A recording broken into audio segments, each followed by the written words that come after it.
o maior inimigo do cristianismo não é o anticristão, é o subcristão, é o subcristianismo.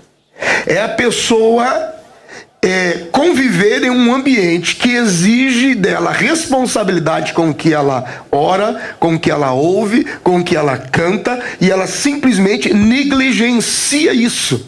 Então só o simples fato de você permanecer num ambiente e não responder à altura do que se faz, do que se crê, do que se vive nesse ambiente, a altura mínima te faz nem anticristão, nem antibíblico, nem antideus, te faz subdeus, subcristão, te nivela a um nível muito baixo.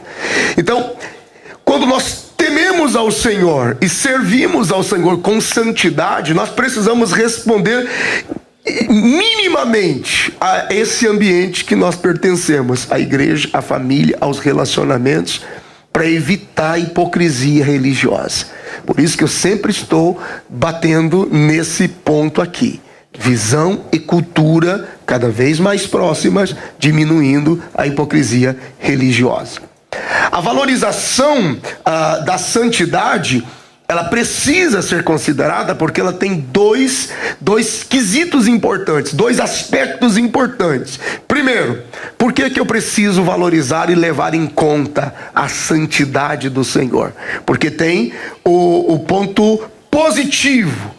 Nós vamos ganhar muito com isso, especialmente na nossa relação com Deus. E tem o ponto negativo, que quando se despreza a relação com Deus baseada na santidade do Senhor, nós vamos perder muito, mas muito com isso. Ok?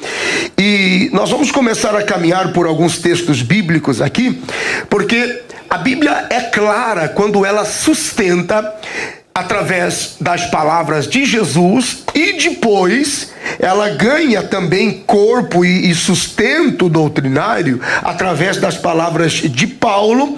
Algumas coisas importantes, eu vou destacar duas que fazem parte da nossa relação com Deus no caminho da santidade e do temor ao Senhor, ok?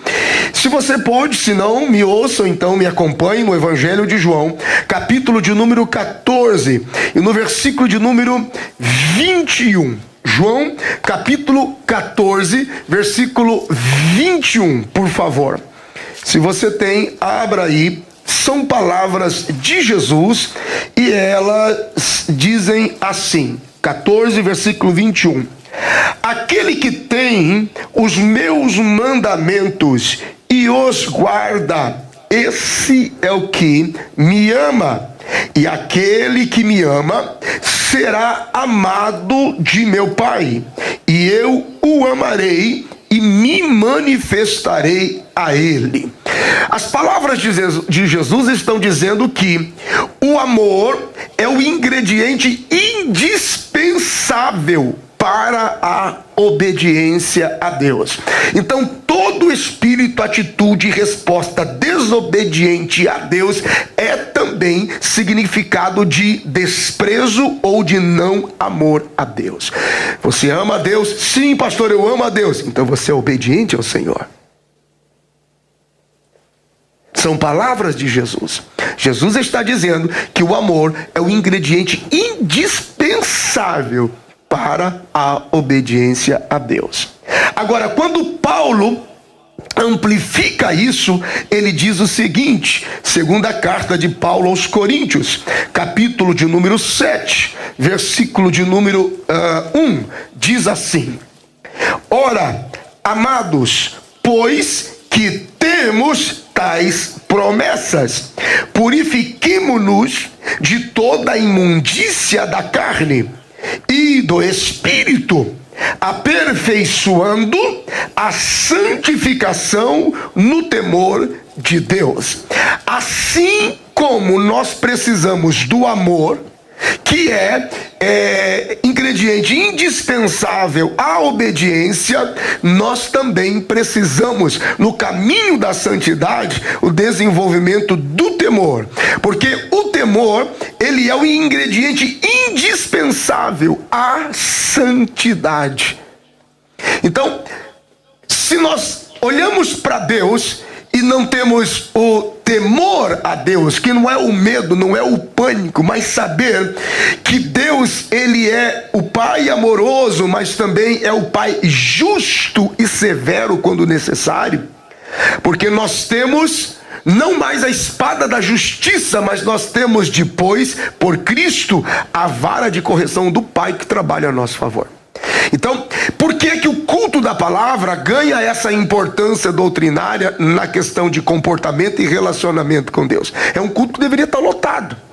É um culto que deveria estar cheio. Quase sempre as pessoas que não participam, não respondem ao impacto de responsabilidade que o culto da palavra tem, eles têm crises comportamentais nessas áreas que acabam não entendendo.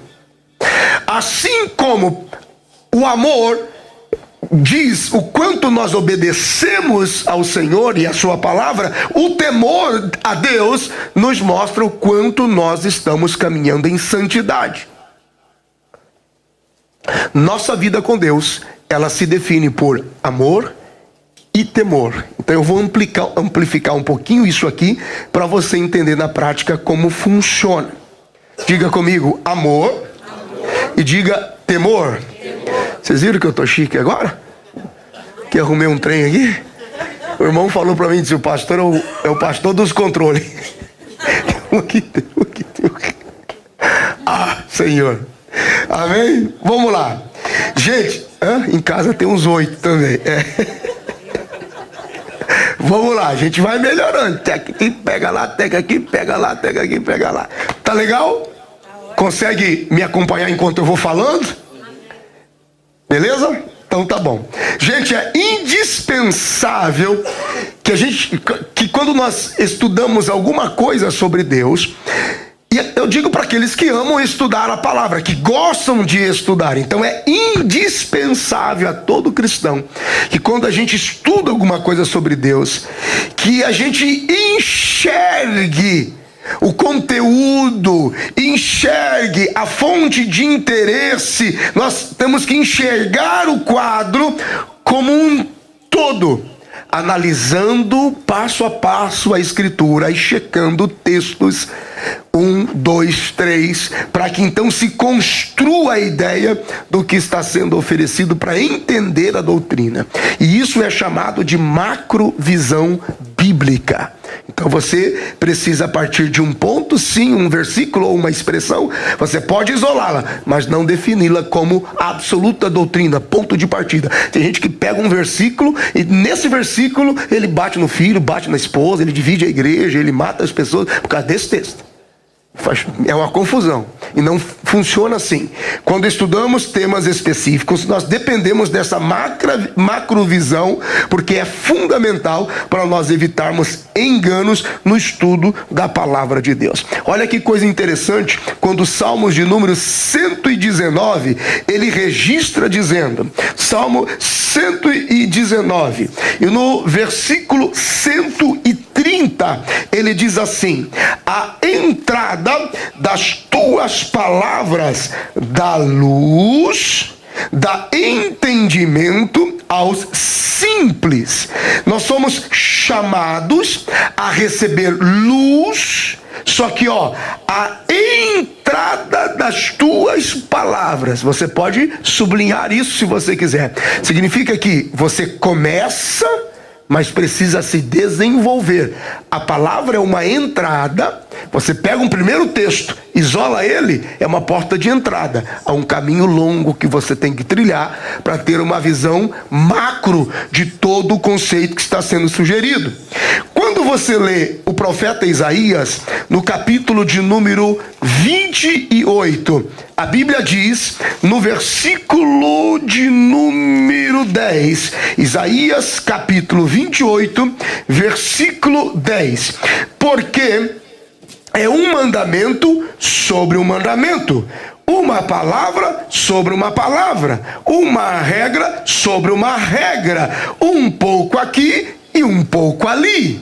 Então a palavra de Deus precisa um mandamento e um mandamento, uma palavra e uma palavra, e uma regra e outra regra, e um pouco aqui e um pouco ali.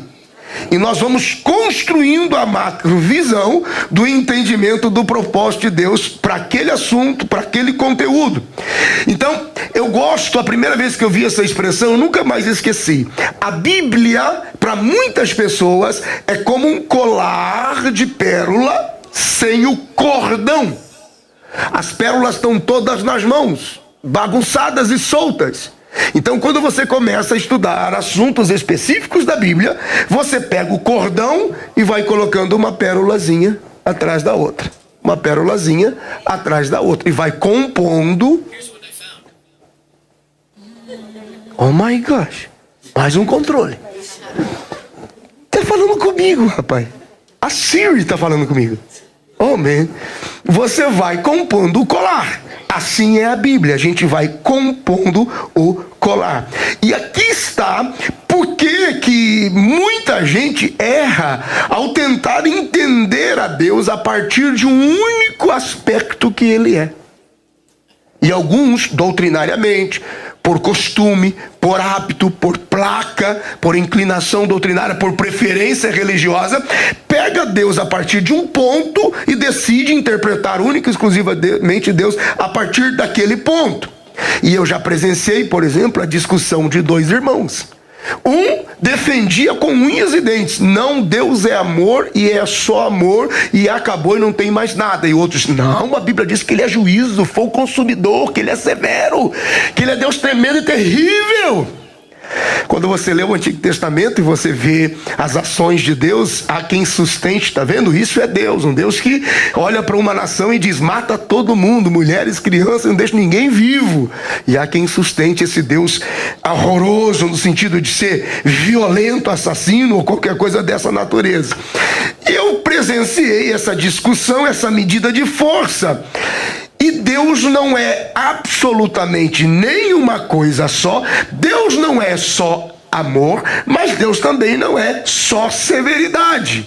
Deus é amor e é severo. Existe o amor e existe o juízo. Então, quando nós aprendemos sobre santidade, sobre amor, santidade e temor, esse conteúdo se ergue na Bíblia para a gente entender que existe o amor, existe a misericórdia, mas sempre depois haverá juízo para quem desprezou o resto. Deus sempre começará pela misericórdia, mas depois dela sempre haverá juízo. Percebe? Porque Ele é um Deus santo e a Ele seja a glória para sempre. Tudo depende da atitude, da postura, da movimentação. Lembra quando eu disse: Deus ama você mais do que você imagina, com toda a força do ser de Deus. Mas ser amado por Deus é diferente de ser agradável a Ele. Muita gente amada, poucas pessoas se tornando agradáveis. Por isso eu preciso que você vá comigo agora na carta que Paulo escreveu aos Romanos, capítulo de número 11. Carta de Paulo aos Romanos, capítulo de número 11. Eu vou alternar alguns textos. Vou pedir para que você olhe primeiro o versículo 22. Carta de Paulo aos Romanos, capítulo de número 11, versículo 22. Olha o que a Bíblia diz. Considera, pois, se você também está nessa disputa, Deus é só amor, ou Deus é só severo, ou Deus é só juiz, então entenda o comportamento da doutrina para você, para que a gente chegue junto no entendimento do que Deus é, em toda a sua plenitude, segundo Paulo aqui. Versículo 22. Considera, pois, a bondade e a severidade de Deus. Ele está dizendo as duas coisas Ele é. Ele é bom e Ele é severo. Por quê? Para com os que caíram, severidade. Mas para contigo, benignidade. Se permaneceres na sua benignidade, de outra maneira também tu serás cortado. Se você isola esse texto, você está dizendo todo mundo caído está enrolado. Aí a gente joga todo mundo com um papo inferno. Por isso que você precisa ter uma macrovisão. Do capítulo 1 a seguir, A palavra de Paulo está em destacar comportamentos, Israel e gentios. Então a queda que ele se refere, não é essa queda que as pessoas têm uma sensação, principalmente os religiosos, um prazer em apontar e dizer, peguei o irmão. A queda deles foi a incredulidade da sua fé. Deixar de crer em amor, quem Deus é. Por isso caíram. E houve severidade sobre eles, porque faltou-lhes o amor. Por essa razão, para a gente entender melhor o versículo 22, nós temos que voltar um pouquinho atrás, por exemplo, a partir do verso 19. Olha só. Dirás, pois, os ramos foram quebrados, para que eu fosse enxertado. Alguns ramos foram quebrados. Israel nega, despreza, negligencia o seu chamado ao sacerdócio de Deus para as nações. Quem é que assume isso? Para quem isso é transferido? Falamos no livro do Apocalipse para a igreja. Então alguns galhos, Israel, foram quebrados para que eu e você fôssemos enxertados. Aleluia! Ok? Veja lá. Os ramos foram quebrados para que eu fosse enxertado. E ele se coloca junto. Olha, a minha sorte é que abriu-se um espaço. E eu fui enxertado. Versículo 20. Está bem. Pela sua incredulidade é que vocês foram quebrados. Aqui está a resposta. E tu estás em pé por causa da sua fé. Ele está chamando a atenção da igreja. Olha, lá atrás, galhos foram quebrados para que eu e você pudéssemos ser enxertados. Foram quebrados porque deixaram de crer, mas permanecemos de pé por causa da nossa fé, por causa daquilo que cremos. Então, não te ensoberbeças, mas tenha temor. Olha aí. Tem alguém aí, gente? Deus me ama, Deus me ama, Deus me ama, Deus me ama. Então bora, bora. Não te ensoberbeça. Tema o Senhor. Aleluia. Porque não custa para ele quebrar um galho de novo. Que sou eu e você. Ele já deu exemplo disso. É disso que eu estou falando. Por isso que essa brincadeira de vai e vem, eu disse... Não é nem anticristão, é subcristão. Habitaram um ambiente e negligenciaram o que nele se trata. Deus está dizendo, por causa da incredulidade deles, foram quebrados. E eu enxertado. Estamos de pé por causa da fé. Mas não te exalte por isso. Tenha temor. Tenha temor. Olha o que a Bíblia diz, versículo 21. Porque se Deus não poupou os ramos naturais, teme que não te poupe a ti também?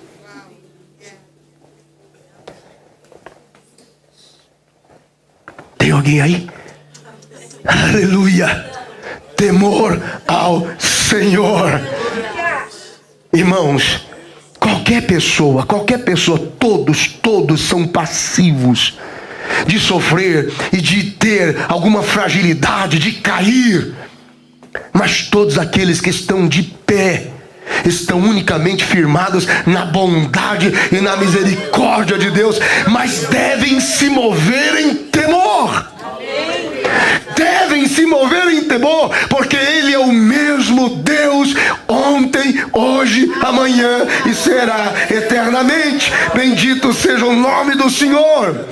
A severidade de Deus aqui, segundo Paulo, só se manifestou sobre aqueles que, e por razões que caíram na sua incredulidade, desprezaram a promessa. Paulo diz, nós que carregamos a promessa, então seguimos em temor diante do Senhor.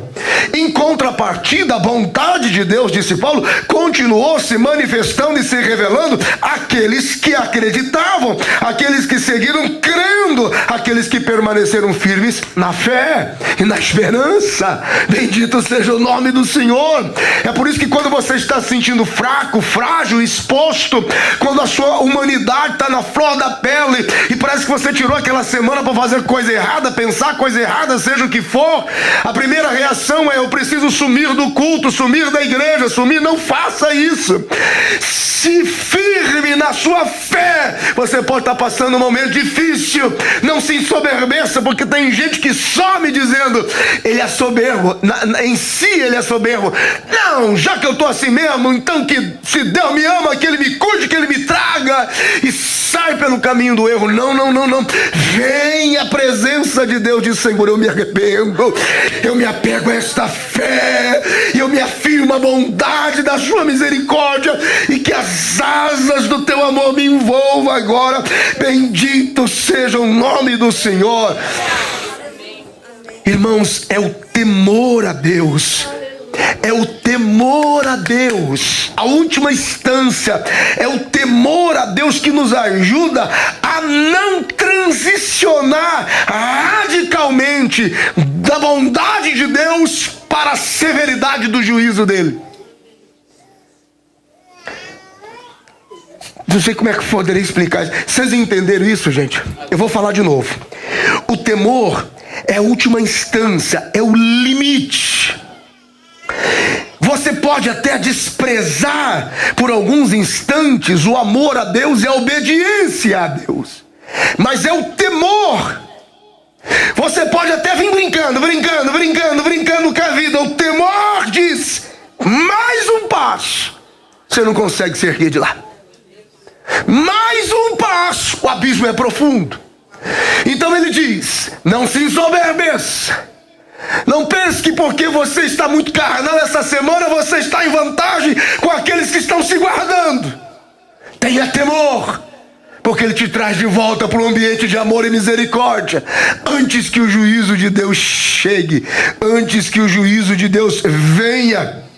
E algumas pessoas dizem: não, temer a Deus ou atitude de temor tem a ver só com o Antigo Testamento. Foi naquele tempo que se temia a Deus. Não, irmãos, o temor ao Senhor é muito mais presente e muito mais solicitado. Se espera mais em temor nesse tempo de graça do que em qualquer outro tempo.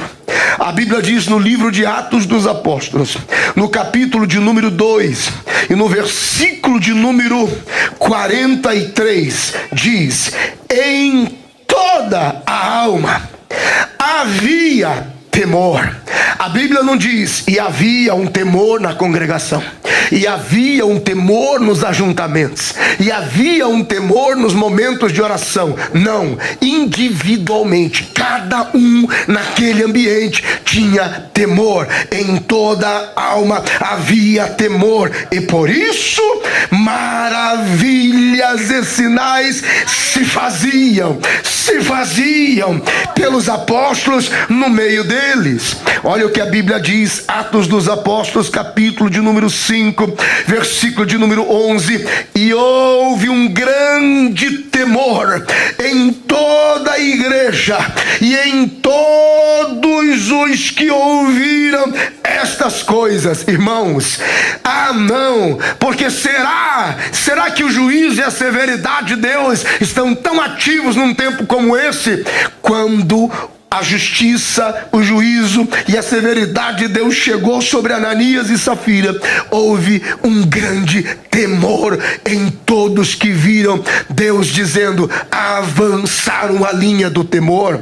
Olha o que a Bíblia diz em Atos dos Apóstolos, no capítulo 9 e no versículo de número 31. Assim, pois, as igrejas em toda a Judeia e Galileia e Samaria tinham paz e eram edificadas e se multiplicavam, andando no temor do Senhor e na consolação do Espírito Santo.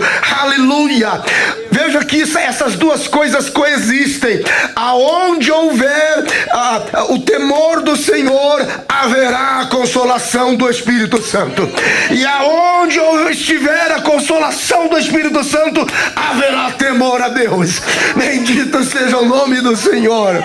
Em cada alma andando em temor. Senhor, eu preciso do teu Espírito, eu preciso do teu consolo, eu preciso do teu refrigério, eu preciso da tua ajuda. Espírito Santo, me ajude em oração.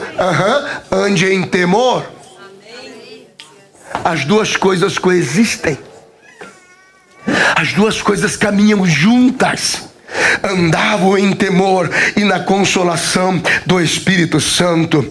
Carta de Paulo aos Coríntios, segunda carta, capítulo de número 5, versículo de número 11, diz assim: e assim que, sabendo o temor que se deve ao Senhor, persuadimos os homens à fé, ou para a fé, mas somos manifestos a Deus, e espero que nas vossas consciências sejamos também manifestos. Essa expressão de Paulo é muito forte. Ele está dizendo o seguinte: a consciência agora, consciência do quê?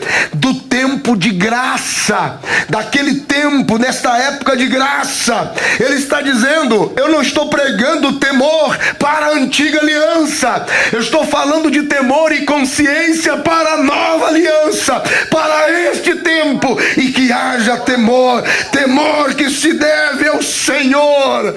Bendito seja o nome de Jesus, aleluia. Paulo escreve aos Filipenses, no capítulo de número 2, versículo de número 12: de sorte que, meus amados, assim como sempre obedecestes, não só na minha presença, mas muito mais agora, na minha ausência, assim também operai a vossa salvação com temor e tremor.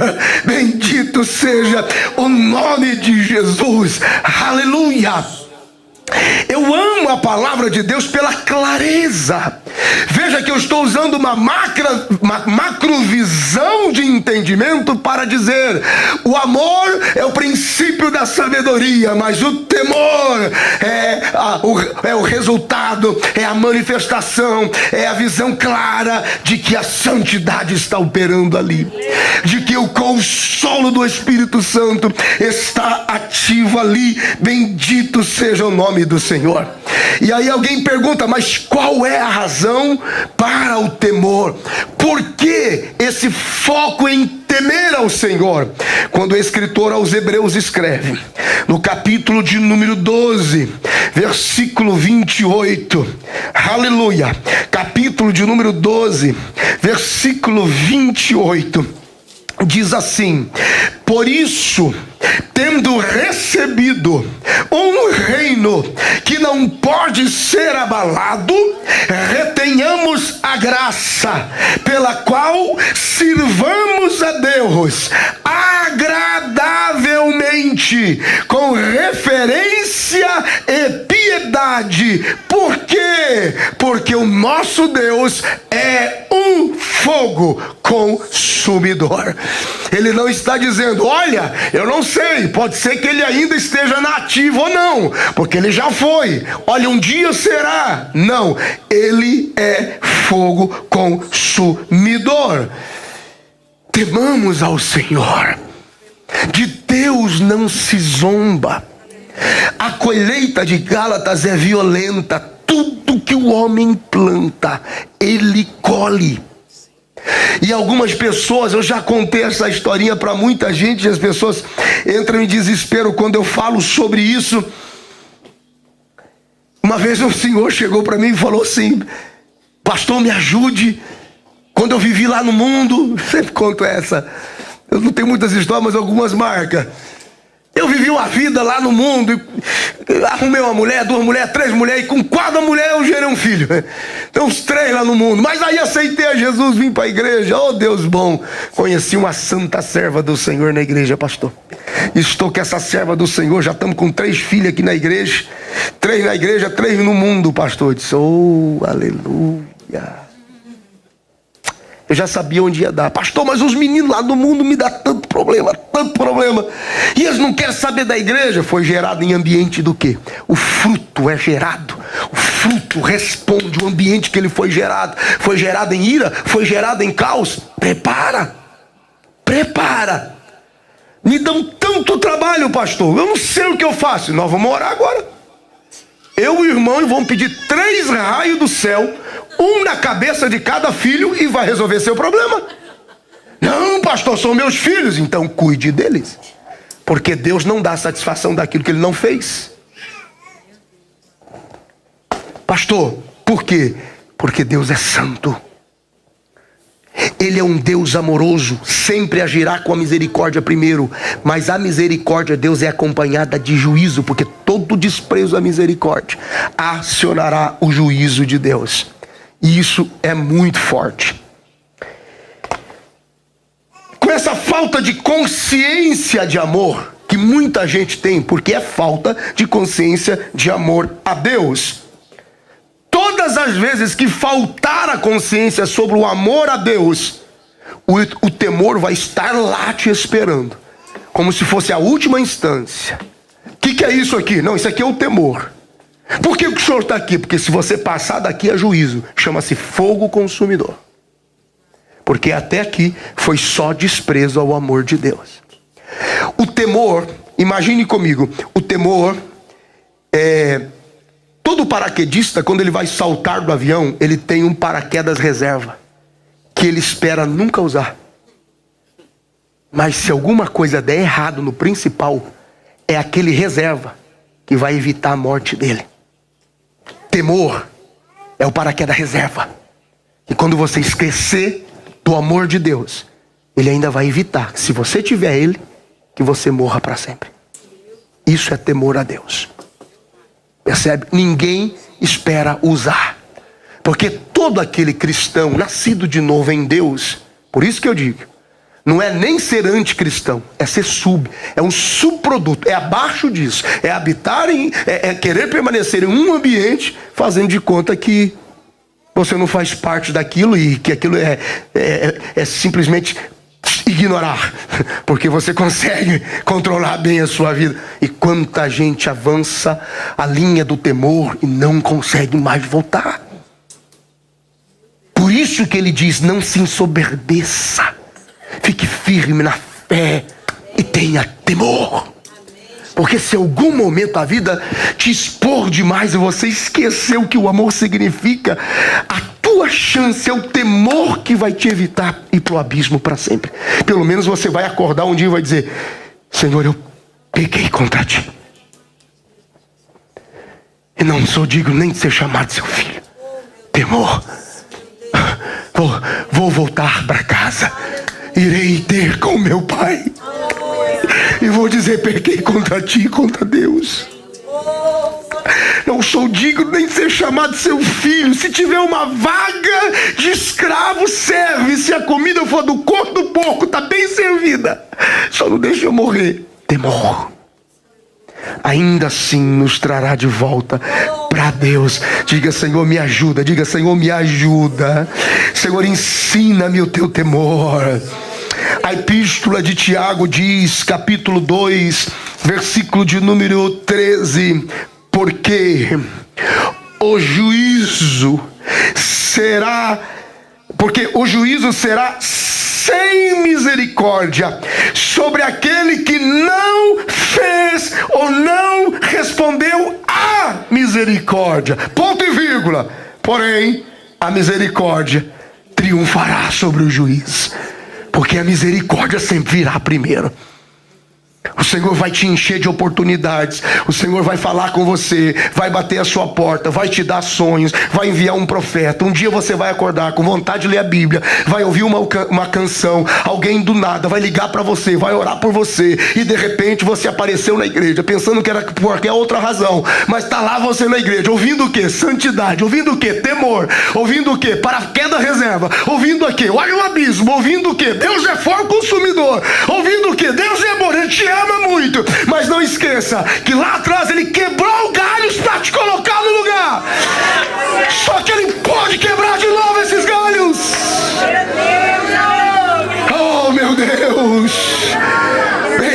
Bendito seja o nome do Senhor. Faça uma oração, fale com Deus, diga alguma coisa.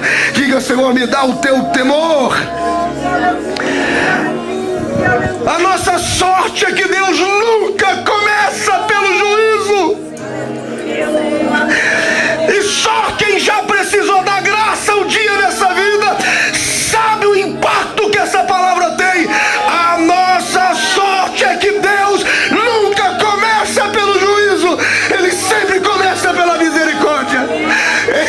Ele sempre começa pela segunda chance.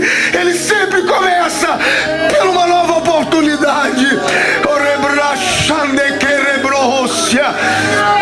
Tem oportunidade de Deus liberada para a sua casa, para a sua família e para os seus filhos esta manhã. Tem segunda chance de Deus liberada. Toda sombra de acusação saia das mentes e dos corações que me ouvem agora, em nome de Jesus, em nome de Jesus, em nome de Jesus. Que haja paz e misericórdia triunfando sobre o juízo agora. Aleluia, aleluia, aleluia, aleluia. Bendito seja o nome do Senhor.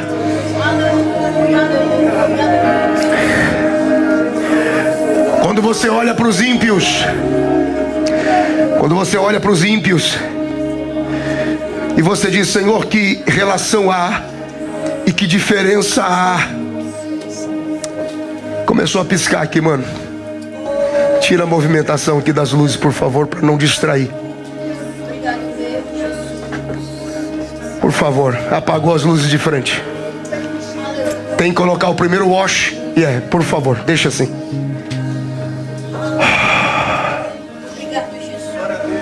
Aleluia.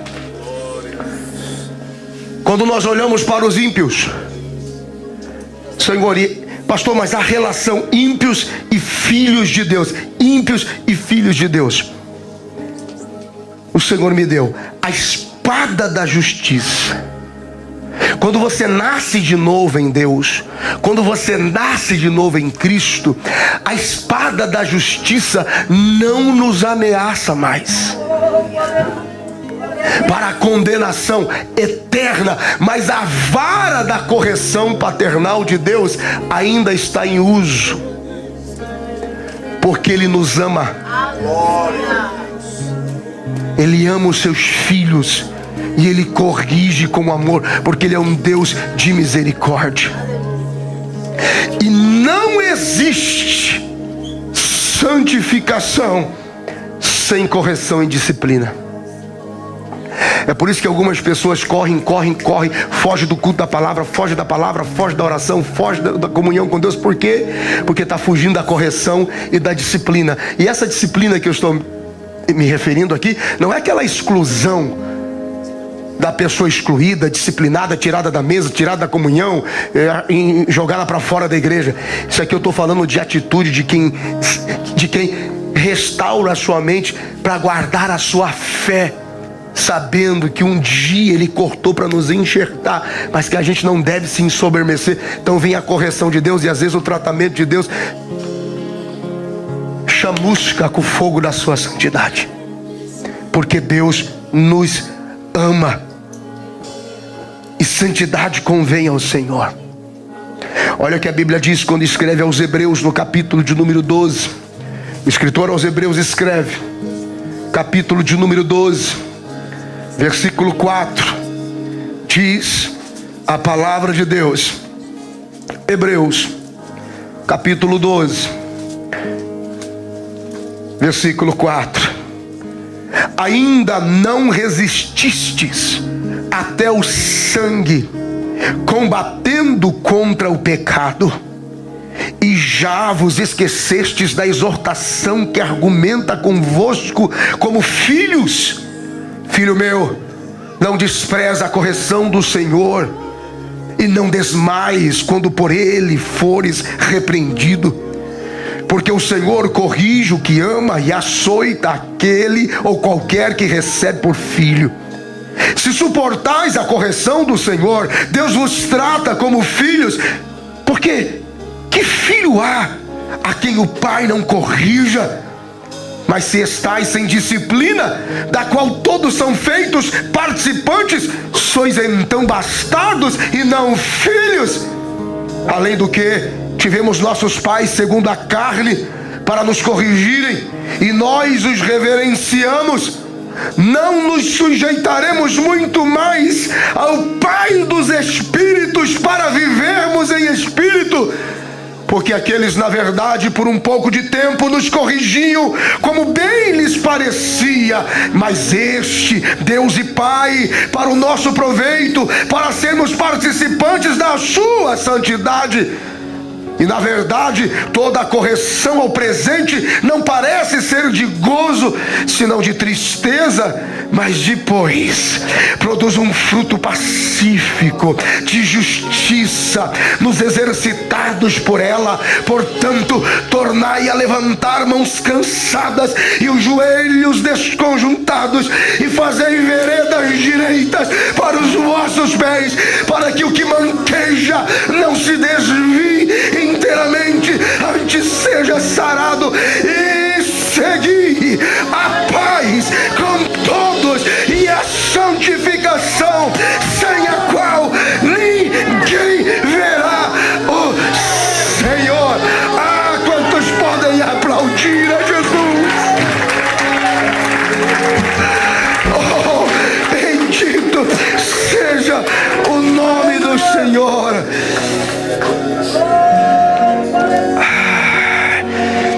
E eu concluo dizendo: a santidade no seu aspecto positivo, ela é uma ponte que nos conecta a Cristo. E a maneira correta de desfrutarmos a nossa vida com Deus, de desfrutarmos a bondade de Deus, é pela santidade ao Senhor. Pela santidade ao Senhor. Quando nós desprezamos a santidade de Deus, já precisamos saber que há um juízo a caminho, pois o desprezo à santidade de Deus equivale a atrair a severidade de Deus e da sua correção. Estamos caminhando em santidade. E até mesmo, disse o escritor aos Hebreus, até mesmo quando Deus está aplicando correção, em alguns casos até de extremo juízo, ainda assim, a expressão de Deus é amor. E ele diz, e no momento quando a gente vê o tratamento de Deus, a gente se entristece, mas se você se manter firme, haverá paz e justiça e alegria, porque desfrutaremos da santidade do Senhor, porque ainda assim Ele está nos tratando com amor.